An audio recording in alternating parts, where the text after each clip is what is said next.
6 सितंबर को केंद्रीय जांच एजेंसी प्रवर्तन निदेशालय यानी ईडी ने नेशनल स्टॉक एक्सचेंज एनएसई के पूर्व सीईओ और प्रबंध निदेशक रवि नारायण को मनी लॉन्ड्रिंग मामले में और अवैध फोन टेपिंग घोटाले में गिरफ्तार किया।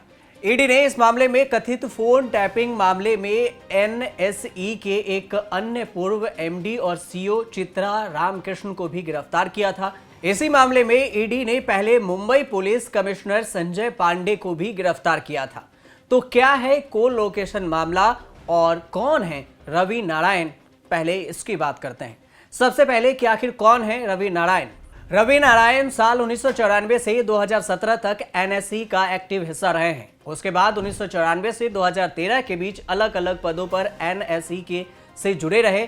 उसके बाद 1994 से मार्च 2013 के बीच में एनएसई के एमडी और सीईओ रहे। अप्रैल 2013 में गैर कार्यकारी उपाध्यक्ष नियुक्त किया गया। उसके बाद जून 2017 में रवि नारायण ने इस्तीफा देकर एक्सचेंज छोड़ दिया। अब सवाल यह कि आखिर रवि नारायण को गिरफ्तार क्यों किया गया। फेडरल जांच एजेंसी 2 आपराधिक मामलों में पूर्व एनएसई प्रमुख रवि नारायण की भूमिका की जांच कर रही है, जिसमें से एक को लोकेशन स्कैम है जबकि दूसरा कर्मचारी से अवैध रूप से फोन टैपिंग से जुड़ा मामला है। दरअसल फोन टैपिंग के केस को एनएसई को लोकेशन स्कैम से जोड़ा गया है, जो कि करीब 1 दशक से अधिक पुराना मामला है। ईडी के अनुसार नारायण ने एनएसई के कर्मचारियों के अवैध रूप से फोन टैप मामले में भूमिका निभाई थी, जिसका लिंक मनी लॉन्ड्रिंग से भी थी। इसी में नारायण की गिरफ्तारी हुई है। ईडी ने इस मामले में नई दिल्ली स्थित आईएसईसी सर्विस प्राइवेट लिमिटेड, उसके अधिकारियों और डायरेक्टर्स आनंद नारायण, अरमान पांडे, मनीष मित्तल, तब के सीनियर इंफॉर्मेशन सिक्योरिटी एनालिस्ट रहे नमन चतुर्वेदी, एनएसई के एग्जीक्यूटिव प्रेसिडेंट रवि, वाराणसी परिसर प्रमुख महेश हल्दीपुर और अन्य लोगों के खिलाफ भी केस दर्ज किया था। अब आपको बताते हैं कि आखिर को लोकेशन घोटाला है क्या।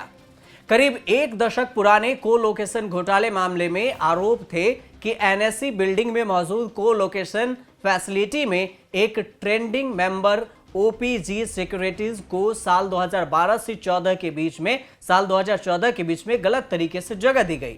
आरोप यह भी है कि एनएसई के एक कर्मचारी के मदद से इस ट्रेंडिंग मेंबर्स के सर्वर से छेड़छाड़ की गई। को लोकेशन फैसिलिटी में मौजूद दूसरे ट्रेंडिंग मेंबर से पहले डाटा जुटाना शुरू कर दिया।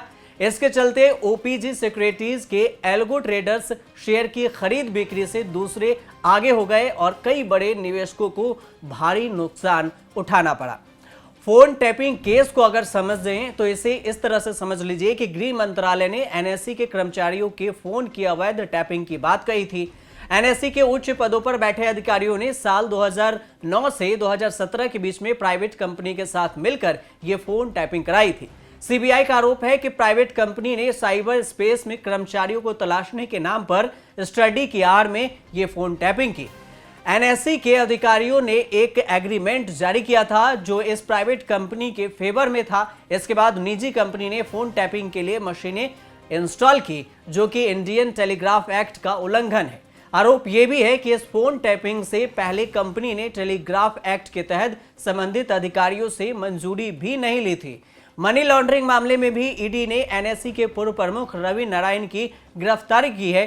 जानकारी के मुताबिक रवि नारायण की गिरफ्तारी एक्सचेंज से जुड़े को लोकेशन के मामले में हुई है। रवि नारायण पर प्रवर्तन निदेशालय ईडी ने इस साल 14 जुलाई को मनी लॉन्ड्रिंग एक्ट के तहत केस दर्ज किया था। को लोकेशन स्पेस की अगर बात करें तो एनएसई में को लोकेशन फैसिलिटी मौजूद होती है। एक्सचेंज सर्वर के ठीक बगल में एक तरह का खास जगह होती है जहां पर हाई फ्रीक्वेंसी और एल्गो ट्रेडर्स जो पहले से इंस्ट्रक्शन के आधार पर ट्रेंडिंग करने वाले एल्गोरिदमिक ट्रेडर्स को इंस्टॉल करते हैं, सिस्टम प्रोग्राम रख सकते हैं। को लोकेशन फैसिलिटी का एक्सचेंज के सर्वर में इतने पास होने से यहां मौजूद ट्रेडर्स को बाकी ट्रेडर्स के मुकाबले फायदा मिलता है। ये यहां पर स्टॉक खरीदने बेचने में तेजी दिखा सकते हैं।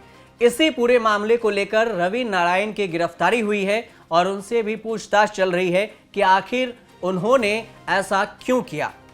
लेकिन इस मामले में अगर कोई भी जानकारी आती है तो आपको न्यूज़ तक जरूर बताएगा। आप देखते रहिए न्यूज़ तक।